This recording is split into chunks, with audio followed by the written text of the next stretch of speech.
Sosok Veronica alias Veo, pihak manajemen UD Sentosa Sil milik Jan Huadiana yang dilaporkan eks-karyawan ke Polda Jawa Timur. Veronica dan teman-temannya dilaporkan sebagai pihak yang menahan ijazah eks-karyawan dan hingga kini belum dikembalikan.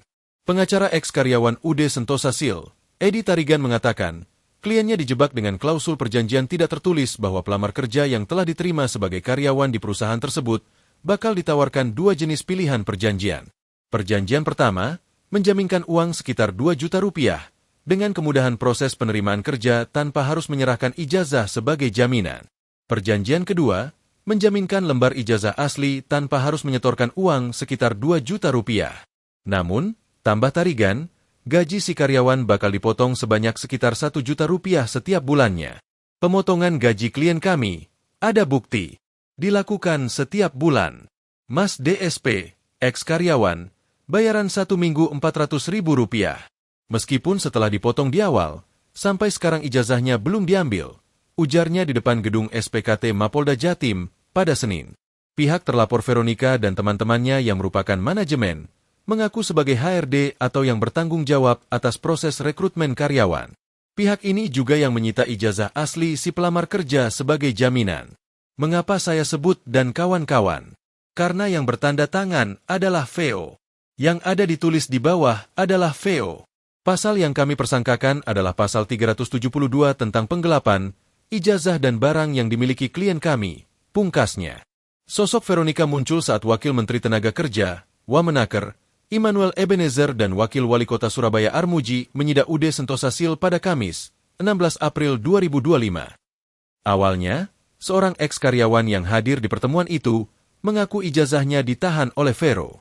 Mendengar pengakuan tersebut, Immanuel Ebenezer yang akrab disapa Nul meminta agar Veronica dihadirkan di ruang pertemuan tersebut. Jan Huadiana lalu beralasan Veronica telah resign dari perusahaannya. Namun hal ini tidak membuat Nul langsung percaya.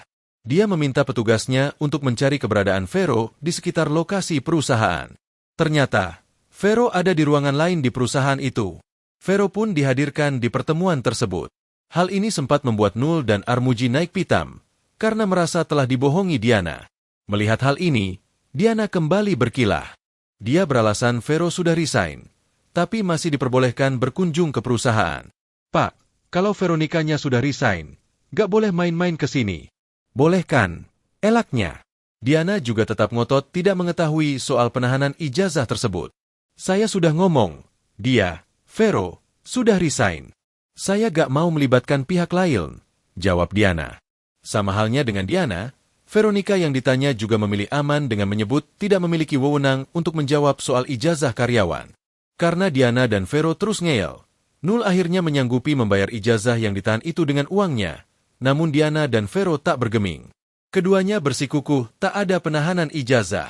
Karena tak ada titik temu, akhirnya baik Nul maupun perwakilan polisi dan Armuji sepakat menyerahkan kasus ini ke pihak kepolisian. Sosok Veronica juga diungkap Sasmita Putri Ageng, eks-karyawan AS Sentosa Sil. Putri mengaku sebagai anak buah Veronica di HRD. Meja kerja Putri bahkan bersebelahan dengan Veronica. Saya bekerja meja bersebelahan dengan Bu Vero, tegasnya. Putri yang bekerja di UD Sentosa Sil sejak Agustus 2022 sampai Desember 2024 itu mengakui Veronica adalah keponakan Diana. Terkait hal ini belum ada konfirmasi terbaru dari Diana. Download Tribun X sekarang, menghadirkan lokal menjadi Indonesia.